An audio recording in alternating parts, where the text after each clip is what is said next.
So this morning's our fall kickoff, and some of you got uneasy when you saw a football player on the front of the bulletin because you don't like sports metaphors. So I'll start with one, and then we'll be done with it. But some of you love sports metaphors because some of you eat, breathe, and live sports like I do, and so we'll work through it together, and then we'll get to some other things. So several weeks ago, I officiated the wedding of Al Seraldo's grandson. Does anybody in here know who Al Seraldo was? A few of you. How many of you know who Larry Munson was? Okay, some more people know who Larry Munson was.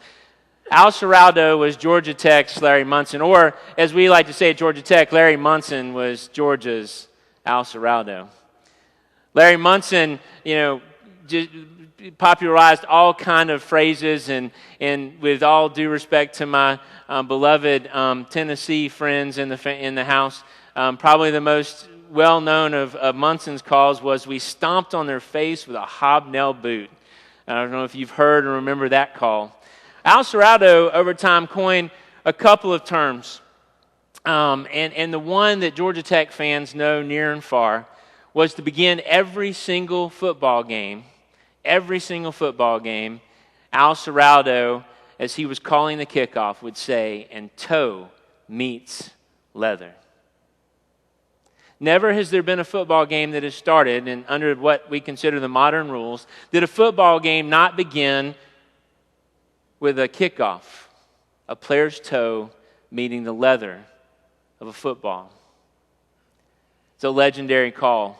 It's a legendary catchphrase. It's something that is well known by many people, Georgia Tech fans, and those who are not alike.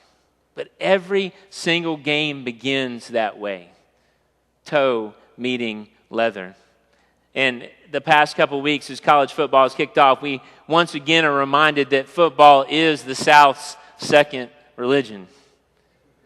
There's been a little thing floating around on the internet leading up to college football season, and it's a preacher, and it's the top 10 reasons a preacher is not going to football games anymore.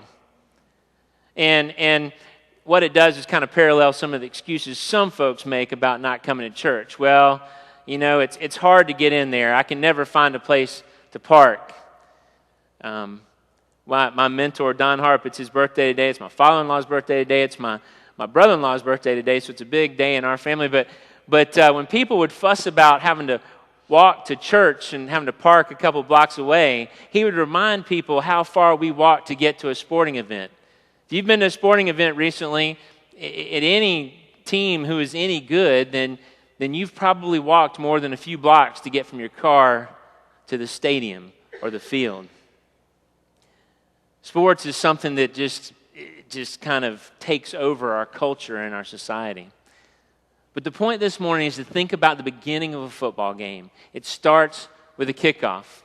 Now let's think about cars for a minute. Starting a car. How many of you ever had a vehicle that had to be started with a crank? Anybody? Hubert's up. Jenny. How many of you didn't know that cars ever had to be started with a crank? Some of you never knew. So once upon a time for a car, today we have electric starters. We'll talk about that in a second. But if you ever see old pictures of somebody standing in front of a car, they're cranking it. Without an electric starter, you've got to get the engine moving so that it can go. And the way that happened is there's a hand crank. Old propeller planes. Do you know how they started old propeller planes? You reached up and you spun the propeller. One of the articles said, hand cranking vehicles could be dangerous. No kidding, right? It also said that starting an engine can be extremely unpredictable. I've reminded us on a number of occasions that an engine is simply controlled explosions happening over and over and over again. In Genesis, the very beginning of the Bible, if we're looking for how things start, Genesis 1, verse 1, "In the beginning, when God created the heavens and the earth was a formless void, and darkness covered the face of the deep, while a wind from God swept over the face of the waters, and then God said, 'Let there be light,' and there was light." The world started with God saying, "Let there be light," and there was light. Everything has a starting point. Everything we do in life starts somewhere. It starts with something, some kind of action. Again, I wish I'd have known this better when I was in school. I'd have made better grades. But Newton's third law of motion says this: for every action, there is an equal and opposite reaction. For every action, there's an equal and opposite reaction. Let's think about that for a little bit. Now, my friends who I work out with make fun of me for a lot of reasons. We don't have to name them all this morning, but one morning I made the mistake of telling my friends that being a hopeless geek, when we're running uphill, this is what I have in my mind. Does anyone know what this is? It's a force diagram. So if we're running uphill, the force of gravity is pulling against us toward the center of the earth, which means what it's doing in this force diagram is that it's pulling us that way. And what we've got to do is go that way. And how do we overcome the force of gravity on us? We have to have energy. So we eat and we store energy, and then when we go up the hill, there's also friction, our shoes against the pavement, and our energy. We overcome the force of gravity by running up the hill. I've been fascinated by rockets since the time I was a child. I remember distinctly sitting in the cafeteria during the first shuttle launch. I remember as distinctively sitting with my dad at lunch when the space shuttle exploded in the bright blue skies of a winter morning over Florida. Rockets are the largest controlled explosions outside of nuclear explosions that we have. There's two types of fuel that are used in rocket explosions: solid fuel and liquid fuel.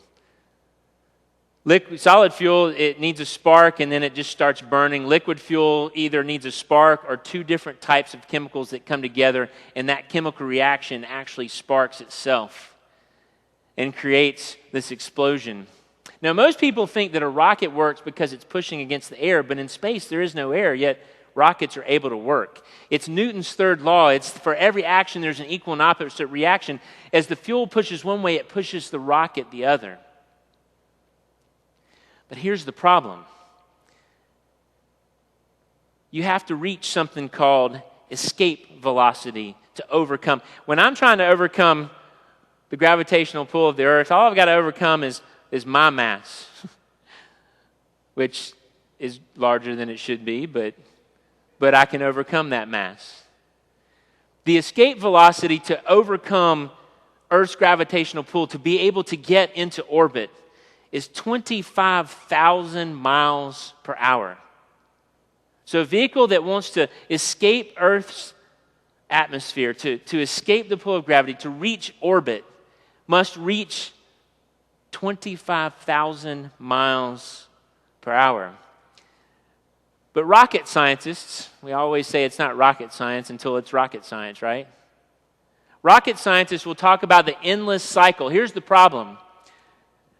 You need a lot of fuel to get something going 25,000 miles an hour. And if you're going to put people in there, you have to have systems to support those people. The systems to support those people and the vehicle necessary to carry them safely to the destination is very heavy. Then you start building a rocket, and the rocket has to be really large, and either the solid fuel or the liquid fuel necessary to create that kind of propulsion to get it out of Earth's atmosphere is equally heavy. So then you had to add more fuel to overcome the weight of the additional fuel. It's an endless cycle that we get caught in. And so what happens is that rocket scientists have to figure out how to do things in new ways, more efficient ways. They have to learn how to be able to let go of things that have held the rocket back. And they have to be able to efficiently find that balance of fuel, a thrust to weight ratio. It's not a whole lot different than commercial aviation, than flying a plane. It's a little different because you have to go a whole lot faster. So what all does this have to do with Kickoff Sunday, and what does this have to do with the church? So here's the fact of the matter, and there's just no way around it. In the United States, the Protestant church, the mainline Protestant churches have been in decline for 40 or 50 years. There's no two ways about it. No matter what statistics you look at, the mainline Protestant churches have been in decline for 40 or 50 years. Other churches are growing, non-denominational churches, other churches are growing. And we have to look at why is it that they are growing? What is different? What's going on there? Churches in other places of the world are growing leaps and bounds.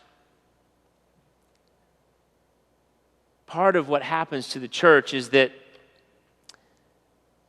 in our infancy we're small and nimble. When John and Charles Wesley started the Holy Club in Oxford, the founders of what became the Methodist movement and ultimately United Methodist Church, it was just a group of men who got together every morning for prayer.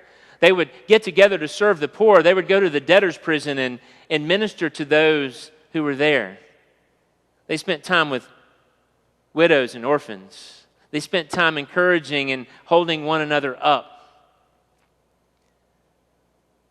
They were Anglican priests. The whole point of their ministry was to bring revival back to the Anglican church.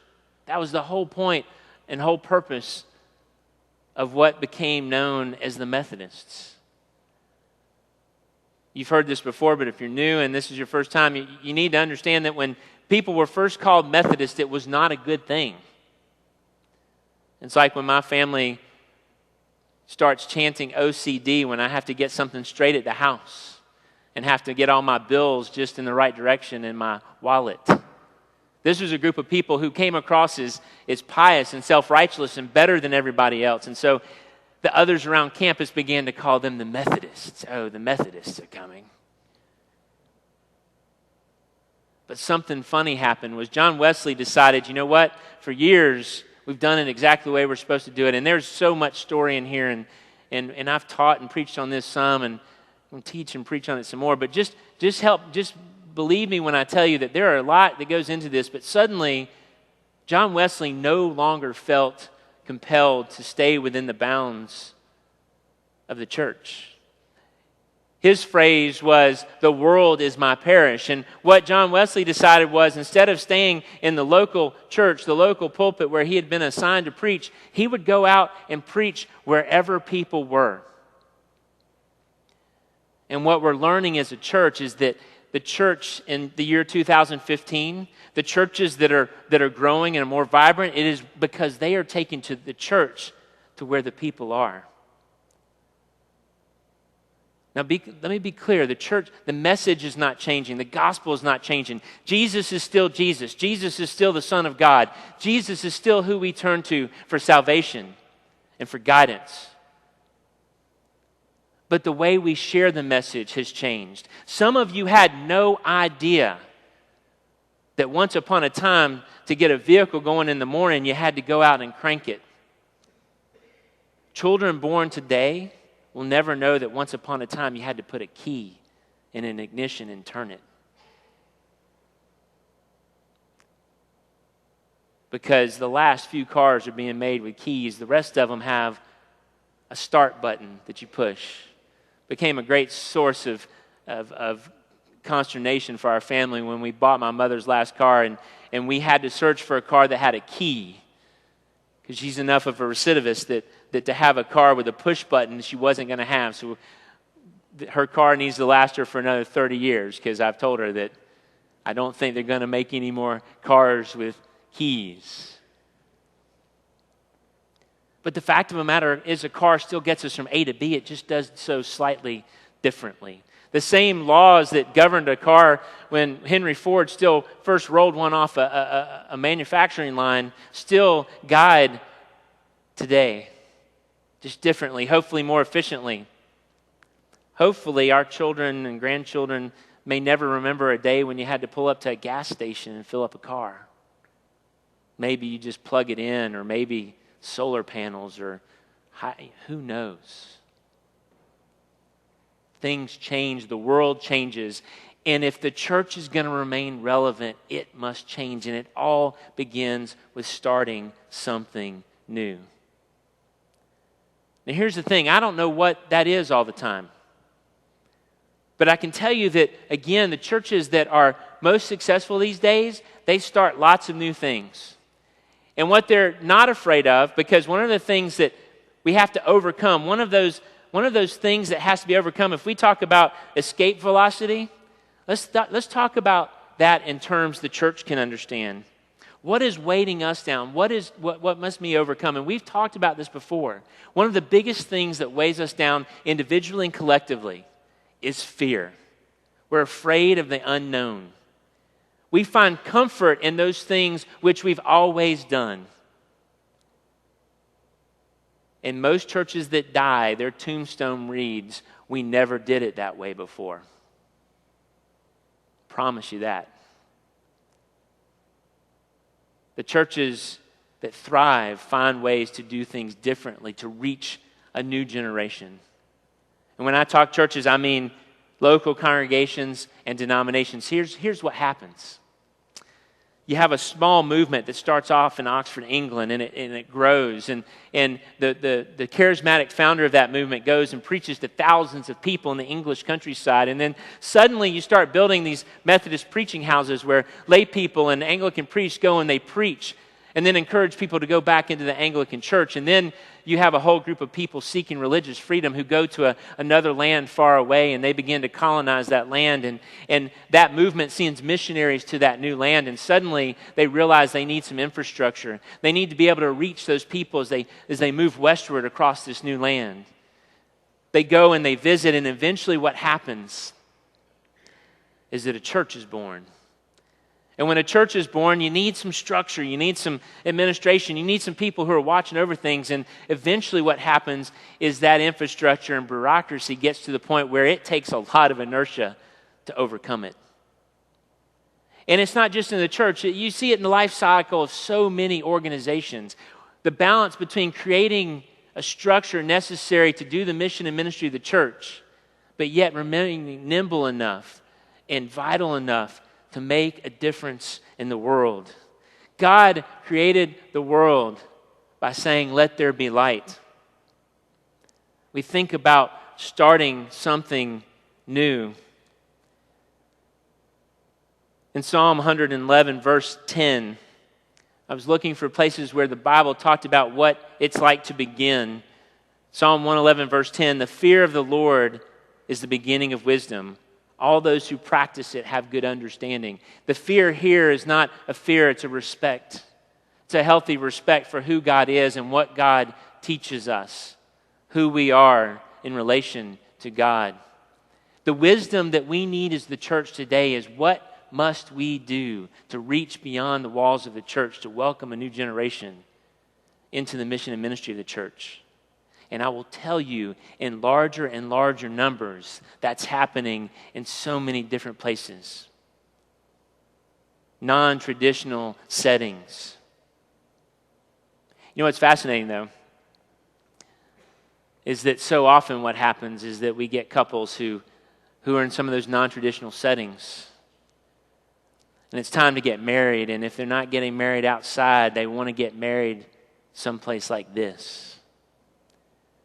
So this is not an either or, it's a both and. There's a recognition that this is a holy place, a sacred place, a sanctuary, a place of worship. And there are people who want to come into a place like this, whether it be for baptism or marriage or to celebrate the life of a loved one. While people might make fun of the stained glass, it looks beautiful in wedding pictures. While people might make fun of the pews, there's some kind of comfort that can be gained by sitting side by side with someone you know, and maybe more importantly, someone you don't know. There's a certain uneasiness that comes from sitting next to someone who is different than you, and it's out of that uneasiness that is born the greatest relationships that we might ever forge. And so as we kick off the fall, the whole point to this whole sermon is this. God said, "Let there be light." The beginning of wisdom is having a healthy respect for God and what God calls us to do. And I believe as we look toward the fall, as we look toward Advent, as we look toward those times of the Christian year in which so many people want to come and be a part of who we are, what is going to be our starting point? I can't promise what happens after we start. Like I told the children this morning, once you press on that pedal the first time, no two bike rides are alike. Once you crank that car, no two car rides are alike. When we hear the familiar countdown of someone in mission control, once we reach ignition of rockets, no two space flights are alike. The variables are unable to be calculated. But here's what I know. You got to start. You got to find a place and time, and you got to start, and you've got to be willing to start new things. You've got to be willing to fail. You've got to overcome your fears. We've got to be willing to do something new, to start something new, so that we can get where we need to go. In John's gospel, y'all have heard me read this so many times, and it's one of my favorite verses in the Bible. John 1, verse 1. In the beginning was the Word, and the Word was with God, and the Word was God. He was in the beginning with God, and all things came into being through him, and without him not one thing came into being. What has come into being in him was life, and the life was the light of all people. The light shines in the darkness, and the darkness will not overcome it. God said, let there be light. He cast a light in the sky, and he sent a light into the world. And we're called upon to share that light with the world today in a new way. Will you join me? In the name of the Father, and of the Son, and of the Holy Spirit. Amen.